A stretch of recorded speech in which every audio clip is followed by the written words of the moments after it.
They are misfits, arrogant rebels. They scorned conventional wisdom, and each conceived a radical new vision of the cosmos. Galileo Galilei, Isaac Newton, Albert Einstein, and Stephen Hawking have all had tumultuous lives, filled with great triumphs and humbling failures. These are the people who would dare to challenge.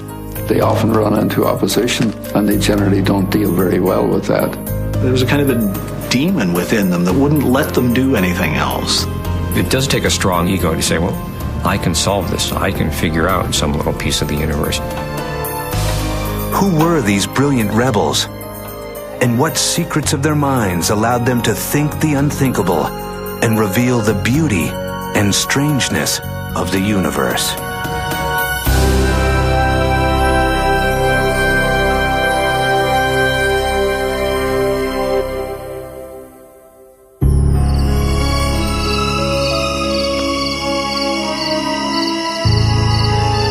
In 16th century Europe, life has a certainty that later generations can only envy. Everyone knows that the Earth is the center of the universe. But this reassuring vision is beginning to crack. And one of those who does the most to overturn it is a self-styled genius, Galileo Galilei. Galileo, of course, was this cocky individual who had an attitude. The sort of person who makes very close friends and who makes lots of enemies. But he had a very sharp wit, a very sharp mind, and with that he was able to probe some of the deep mysteries of the universe. This ambitious, overconfident scientist will remake the world, but pay a harsh price.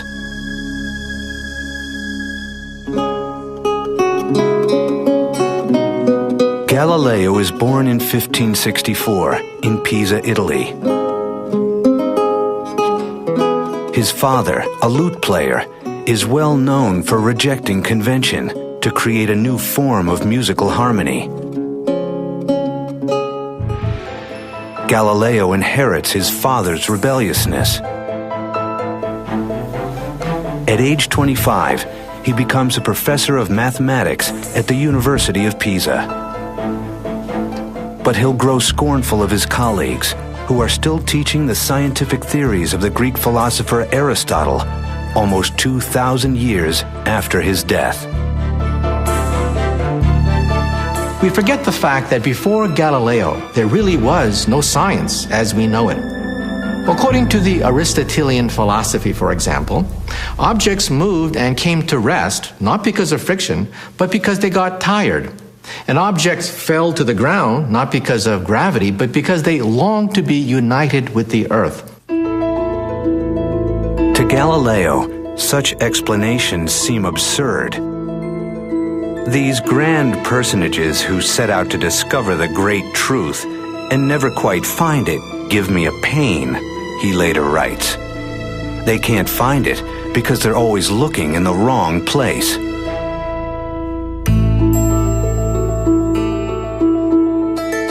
Now, Galileo is about to shatter thousands of years of belief.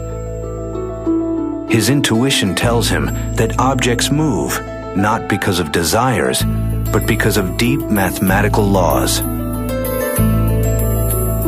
And his unthinkable step is to find them through experiments, something few people have done before.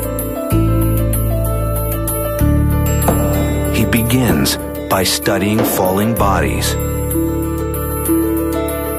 Physicist Stephen Hawking. Galileo pointed out that simple observations, like dropping weights from a height, show things do not work the way the ancient Greeks said. This must have been seen by many people, but they had put it down to imperfect observations. For the first time ever, Galileo begins to work out basic laws of motion, such as how speed is determined by time and acceleration. It was one of the geniuses of Galileo to slow down the acceleration of gravity. He got an inclined plane and had a ball roll down the plane, and then you could see with your own eyes the fact that an object speeded up as it went down. So he introduced the concept of acceleration. To us, that seems so obvious and logical. That was a major mathematical breakthrough to understand motion in those terms.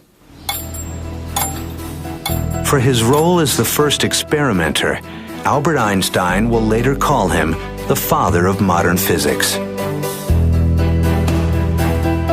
Galileo has pioneered the path that Newton and Einstein will follow.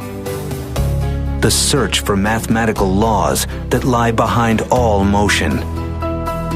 But progress is slow. Only at the end of his life will they finally be published.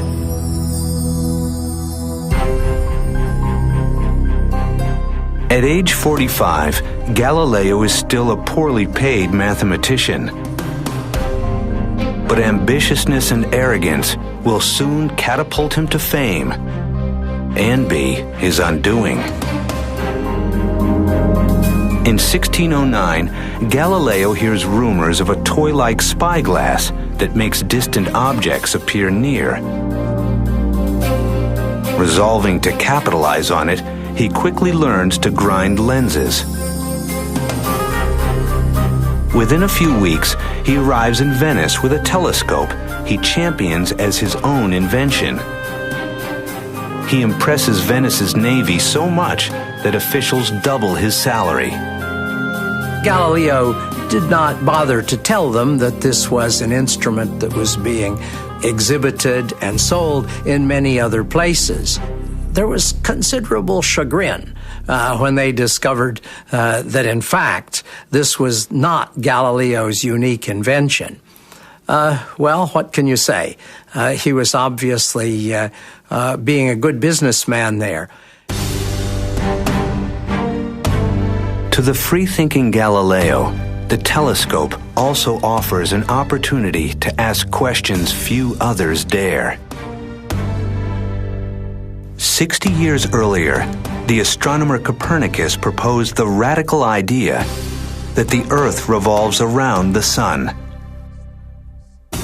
But Copernicus had little evidence for his theory, and it contradicts passages in the Bible. In the time of the Inquisition, such speculation treads close to heresy.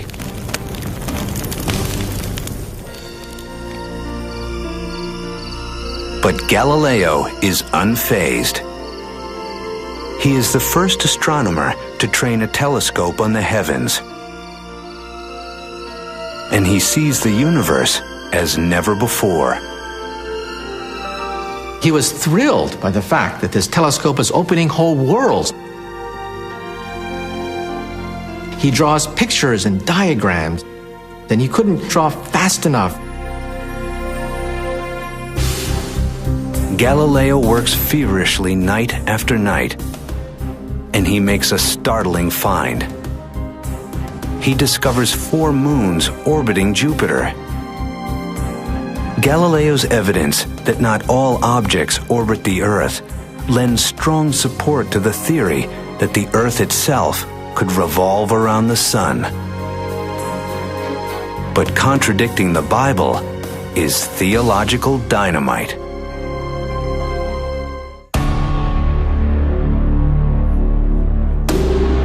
For those who cast doubt on his new theories, Galileo has no patience. He's seen the universe in a new way with his own eyes. How can I do this and not be merely wasting my time, he writes, when those peripatetics who must be convinced show themselves incapable of following even the simplest and easiest of arguments. Galileo used his cutting wit to cut people down, and that didn't necessarily win him a lot of friends.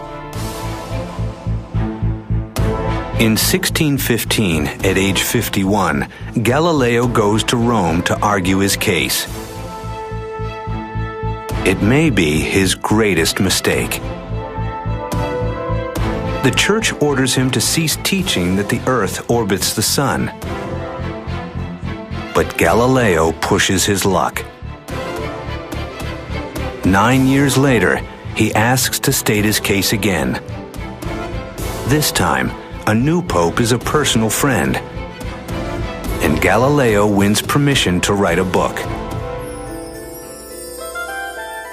Ever scornful of opponents, Galileo writes a dialogue and places arguments for the two sides in the mouths of characters who are thinly disguised.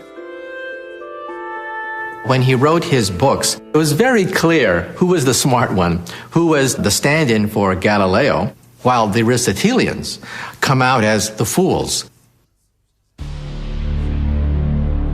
In 1633, Galileo is arrested by the Inquisition. The Church accuses him of heresy. But perhaps the real reason that Galileo is brought to trial is that he has gone too far in his efforts to persuade. Galileo has put one of the Pope's favorite arguments into the mouth of a foolish character in his dialogue. The Pope was told by people around him that Galileo had tried in the book to make the Pope look a fool. And it was his personal decision to prosecute Galileo to the hilt and have him in house arrest for the rest of his life. It was not really a church decision. It was the Pope's personal decision out of solid anger toward a friend. Galileo expects a simple compromise. Instead, he is threatened with torture. Bowing to the inevitable, he falls to his knees and recants.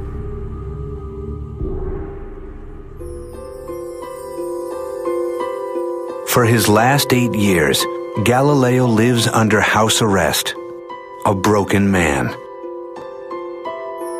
He will gain immortal fame for championing the view that the Earth moves around the Sun. But to the scientists who succeed him, his greatest achievement is different.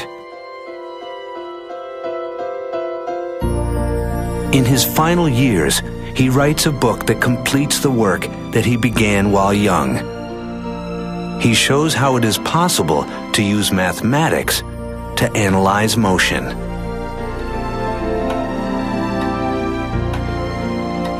Ironically, the year Galileo dies, a boy is born 800 miles away who will bring Galileo's ideas to completion. He will also be one of the strangest scientists of all time.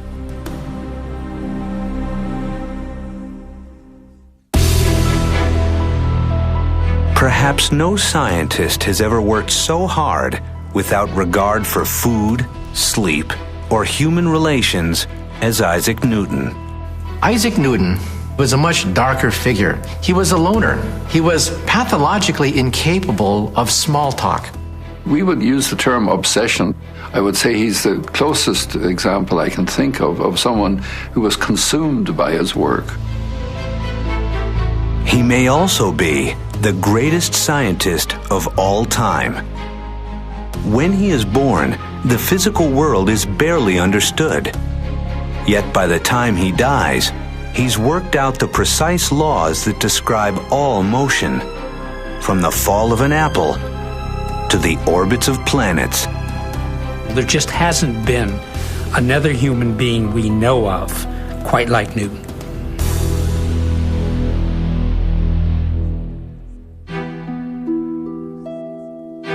In 1642, Isaac Newton is born in a remote English village. His childhood is an unhappy one. His father dies before he's born, and when he is just 3, his mother farms him out to a stern Puritan grandmother. When his mother remarried and left him with his grandmother, Newton felt betrayed and isolated, and I think he never quite got over that. He will later write that his childhood sins included threatening to burn his mother and stepfather in their house.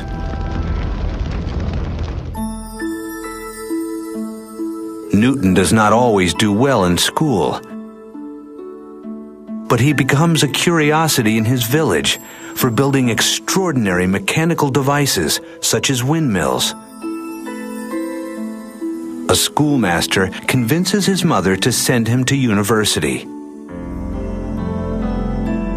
At Trinity College, Cambridge, most students drink and carouse more than they study. Newton prefers to be isolated and alone. Here, looking around him, were a lot of people who had not the least interest in books, who came from well-off families. He must have felt terribly out of place. And also, I suspect, knowing the way that students work, he must have been regarded as an oddball. Newton, a Puritan, is obsessed with sin. He adopts strict emotional and sexual limits and lives a reclusive, monk-like existence. Newton was so different from Galileo because Newton was one of the most private people that you would ever know about. He didn't take pains to make friends, and somehow he didn't relate easily to people. He just pulled back from them. Throughout his entire life, he has no love affairs and few friends. Some scholars speculate that Newton was homosexual. Others, that he simply decides he has no time for anything but work. It is believed he dies a virgin.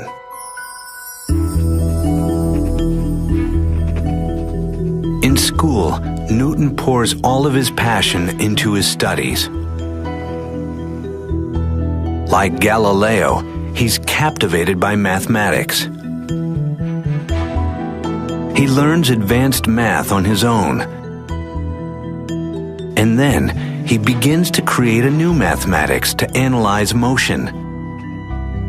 He invents calculus. Newton is fascinated by the way the sun rises and sets in an unbroken arc. Newton's brilliant insight was the fact that when objects move, they can be viewed incrementally, piece by piece, tiny little increments at a time. And when you add up this motion, you get beautiful spirals, you get ellipses, you get circles. And just remember that when Isaac Newton was scribbling down all his notes, he was creating calculus at the rate at which freshmen in college learn it. Had he told anyone, he would have been recognized as the greatest mathematician in Europe. But Newton keeps his discoveries to himself, preferring to work out the details alone.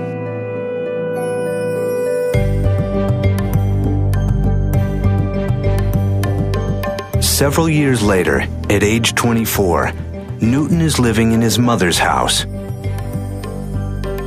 Here, he has an inspiration that will revolutionize all of physics.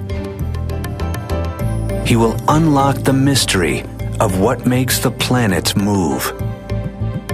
Isaac Newton viewed the world pictorially, geometrically, and one day while walking down his estate, he saw an apple fall.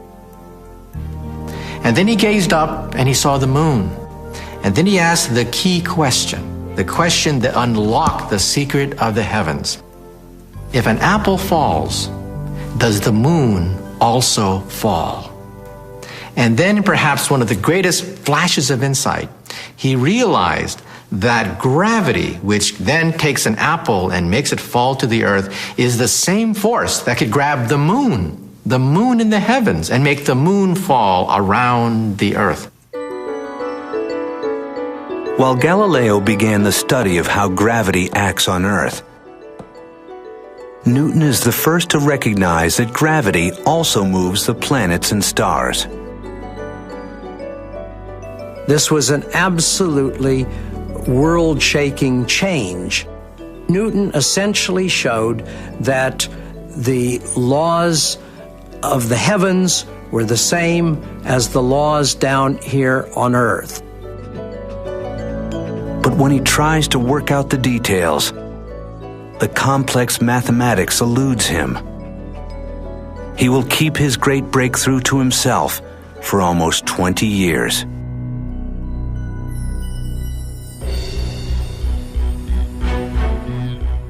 Newton soon becomes a professor of mathematics at Cambridge University. With few teaching responsibilities, he works on math and physics around the clock.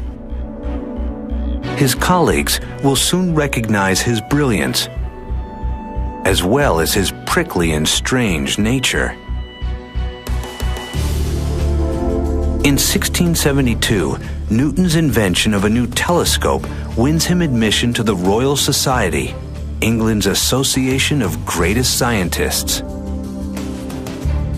Flattered, Newton allows them to publish a brilliant paper on optics. But when the great physicist, Robert Hooke, erroneously challenges his theory, Newton flies into a rage and threatens to withdraw from the Royal Society. His reaction to criticism is almost always to carefully explain why what the other person has just said is out and out foolish. He was an extraordinarily fragile personality. As one of his biographers had said, his motto is rule or sulk, and he spent a lot of time sulking. Some historians speculate that Newton's vindictiveness, inordinate sensitivity to criticism, and obsessive work reveal symptoms of a mental illness such as manic depression. We will never know. If he does have a mental illness, it does not slow him down.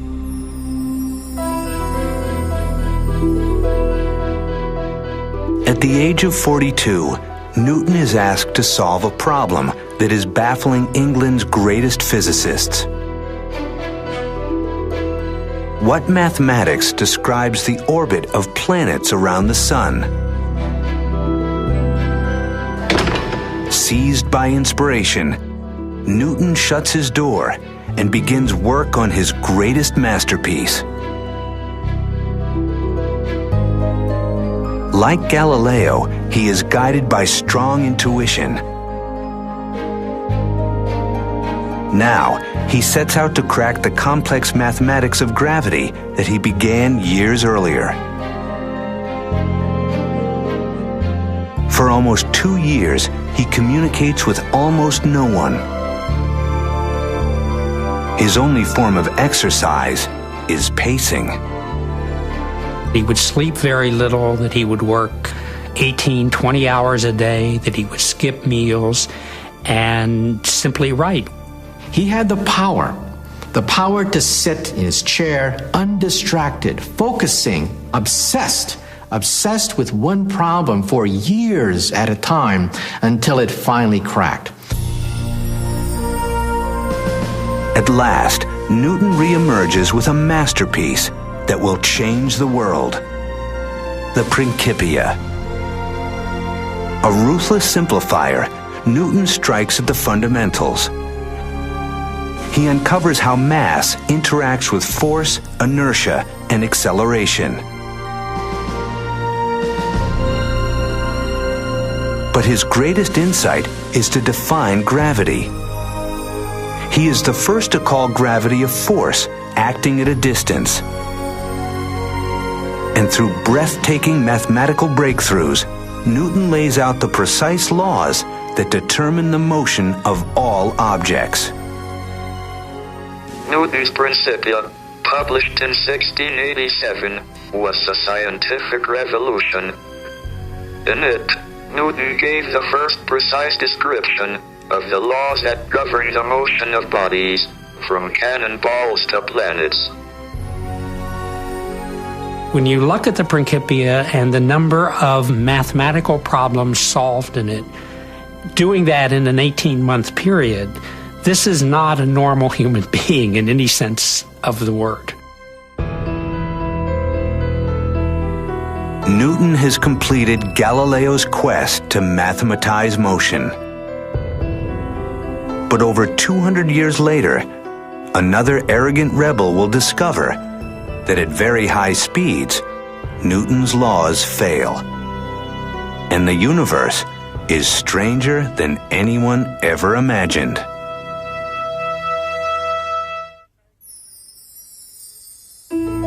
At the age of 16, Albert Einstein asks a simple question. What would happen if he ran as fast as a wave of light? Would the light wave appear to stand still? When he returns to this image less than 10 years later, he will revolutionize our understanding of space and time.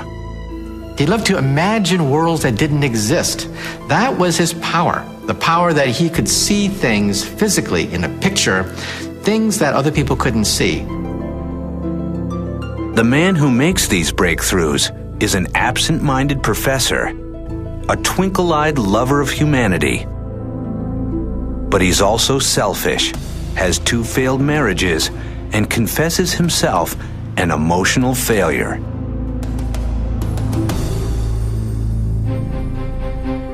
Albert Einstein is born in 1879 in southern Germany to middle-class Jewish parents. As a child, he is quiet and withdrawn. His parents began to think maybe he was retarded because it took so long before he began to speak. But he was just busy thinking, apparently. As a young boy, he is fascinated by puzzles and games and shows remarkable perseverance. At age 9, he builds a tower of cards 14 stories high. By all accounts, Einstein as a child was a nerd. And as a consequence, the other kids would make fun of him. He was apart. He lived in the world of books, the world of ideas. In 1896, the 17-year-old Einstein wins admission to the ETH, the MIT of Switzerland.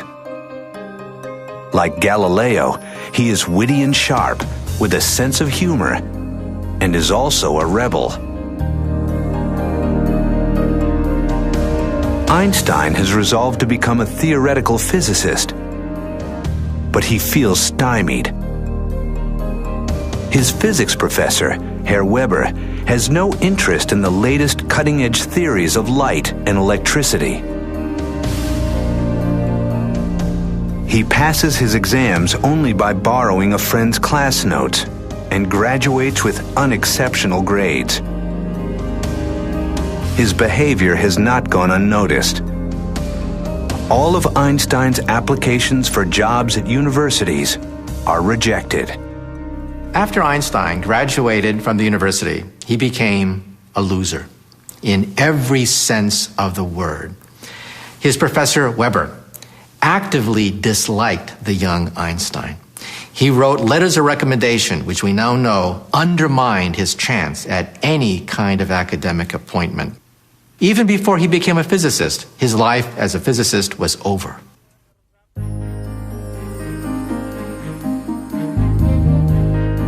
Two years after leaving university, Einstein finally finds a job as a clerk in a Swiss patent office. His work is far removed from theoretical physics, but this seemingly dead-end job will be his salvation. In Bern, the 23-year-old clerk quickly settles into a bourgeois existence. He marries Mileva Maric, a fellow student from the university. Luckily, his job is undemanding enough that he can steal time to grapple with cutting-edge questions in physics, such as the nature of light. Others in such circumstances would have just thrown in the towel and would have given up on a career in physics. You get the sense that this is someone who just was possessed by an intellectual demon and couldn't do other than what he did. Now Einstein returns to a simple image he first imagined in high school. What would happen if he ran as fast as a wave of light? Both Isaac Newton and Einstein shared this uncanny ability to create simple pictures that children could understand and extract from that images which changed the universe. According to Newton, the speed of a light beam should appear slower to someone who runs alongside it. But light does not seem to obey Newton's laws. Einstein says the light beam moves away from you at the speed of light, no matter how fast you move. You can never catch up to the light beam. You hit the accelerator, you gun the engine, the light beam still moves away from you at the same rate. How's that possible? How's it possible you can never catch up to a light beam? Now, like Galileo and Newton before him, Einstein ruthlessly questions assumptions that no one else dares. If the speed of light never changes, then something else must give. Then he had it. Time is relative. Time is relative to the speed at which you move. And that idea shook the universe. Einstein has discovered that Newton's laws only hold true for the world of everyday experience. When objects travel at speeds close to the speed of light, common sense breaks down. Distances stretch. And clocks tick more slowly. Newton, forgive me, Einstein writes later. At the age of just 26, he topples Newton's laws of motion with his theory of special relativity. With childlike questions and simple pictures, Einstein changed the world.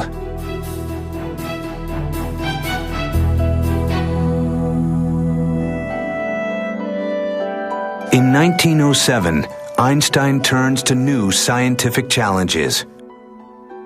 But newly published letters reveal a little-known personal side. As he creates his greatest work, he will withdraw within himself, and those closest to him will suffer.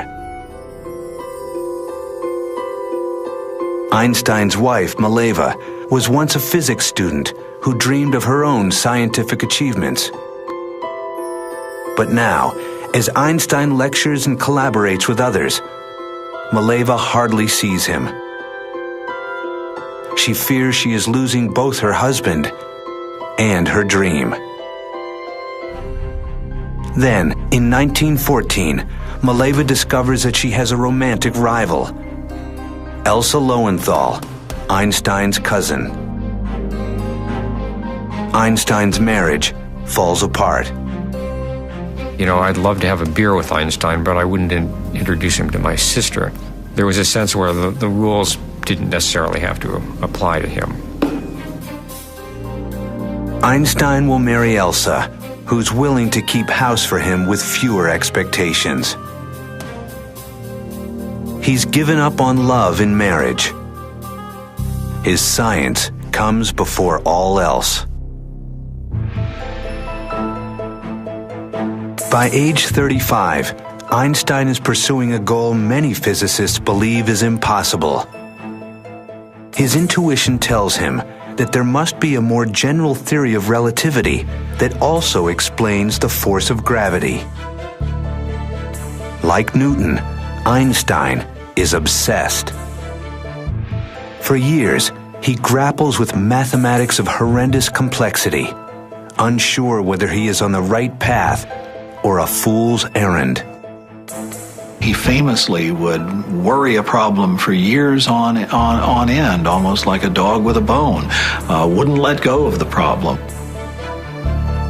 When he was working out general relativity, he almost had a nervous breakdown.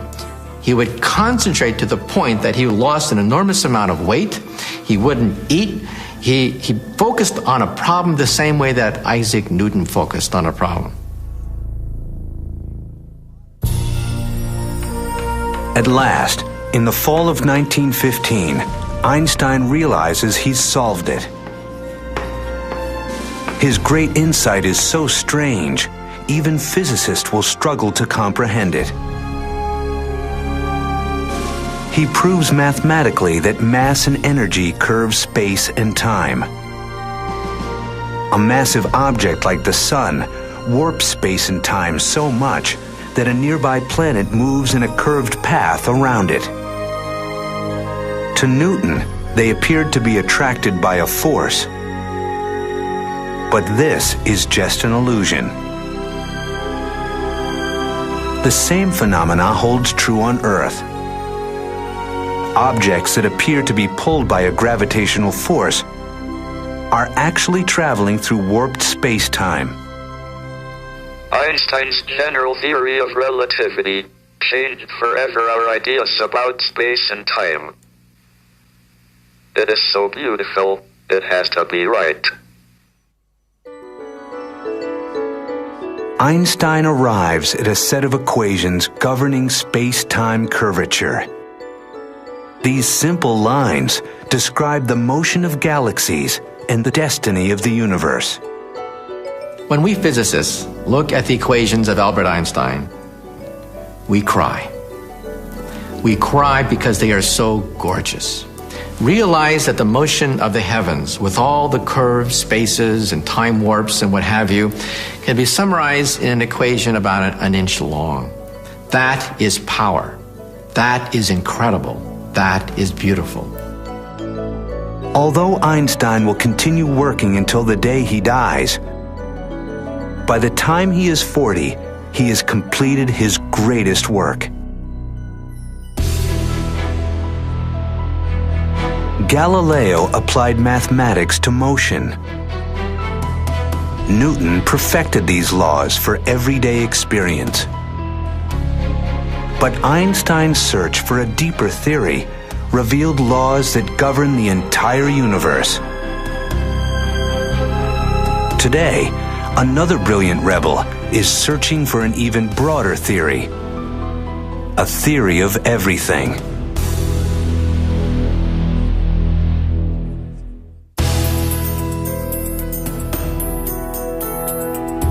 No living scientist has shaken the foundations of physics like Galileo, Newton, or Einstein.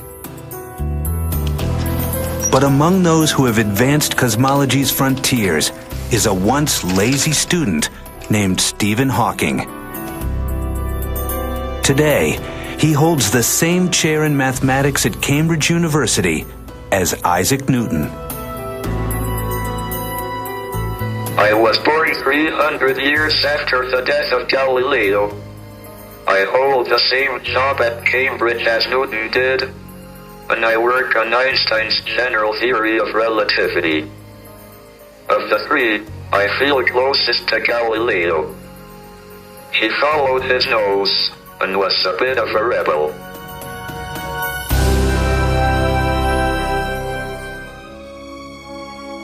Stephen Hawking is born in 1942 in Oxford, England. Like Galileo, Newton, and Einstein, as a child, he is fascinated by how things work. Yet at Oxford University, Hawking hardly works at all. Instead, he relies on his extraordinary facility with mathematics to coast through. Hawking spends most of his time socializing and on the river with his rowing team. By all accounts, Stephen Hawking was not the kind of person destined for greatness. At college, Stephen was not the hardest of workers. Stephen himself says that in his entire undergraduate period at Oxford, he only worked about 1,000 hours, which is an hour a day on average. Hawking is bored and apathetic. Nothing seems worth working for. Yet a tragedy is about to strike that will turn a bored intellect into a passionate mind. In 1962, Stephen Hawking has just begun to study cosmology as a graduate student at Cambridge University. But signs of illness are becoming too difficult to ignore. A slight speech impediment, difficulty pouring a beer. Doctors tell Hawking he has ALS, commonly known as Lou Gehrig's disease. The regions of his brain that control motion are wasting away. There is no cure. The 20-year-old student learns that his body will become paralyzed. His breathing muscles will eventually seize up, suffocating him. Doctors say he has just 2 years to live. Hawking falls into a deep depression. When Stephen was first diagnosed as being ill, he really didn't expect to live more than a year or two, and therefore there didn't seem much point in even completing a PhD. But inexplicably, his disease progresses more slowly than predicted. He meets Jane Wilde, the woman who will become his wife, and he finds a purpose. I dreamt that I was going to be executed, he writes. I suddenly realized that there are a lot of worthwhile things to do if I were reprieved.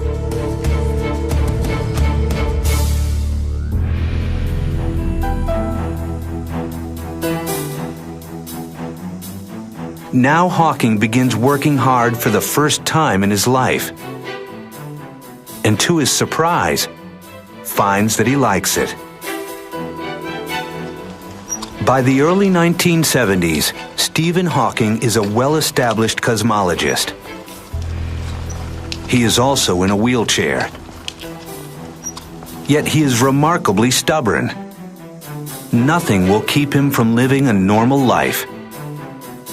He has children, he works intensely, and he is about to make a great breakthrough that will extend Einstein's theory in an unexpected direction.